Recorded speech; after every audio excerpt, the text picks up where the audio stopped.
నమస్తే. ఈ ఫోటోలోని మొక్కను మీరు ఎప్పుడైనా చూసారా?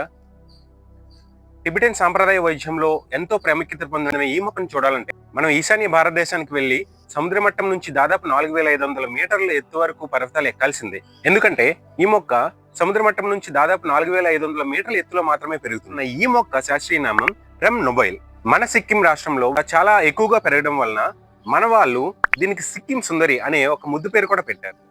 దీనిలోని ఔషధ గుణాలే కాదు, దీని జీవిత పర్యాంతం ఒక అద్భుతం. ఎందుకంటే 5 నుంచి 7 సంవత్సరాలు మాత్రమే పెరిగే ఈ మొక్క దీని జీవిత పర్యాంతం పోషకాలను తీసుకుంటూ ఒక చిన్న క్యాబేజీ మొక్క సైజులో మాత్రమే పెరుగుతుంది.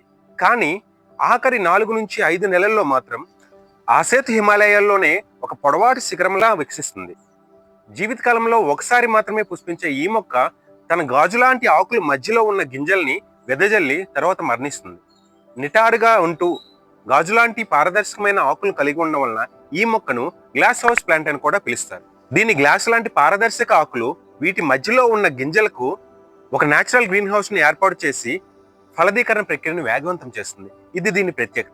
ప్రకృతి ఎంత అందమైందో కదా. అందుకే ప్రముఖ వ్యాపారవేత్త అయినటువంటి ఆనంద్ మహీంద్రా గారు కూడా దీనికి ఎంతో ముగ్ధుడై తన అభిప్రాయాలను ఎక్స్ లో షేర్ చేసుకున్నారు.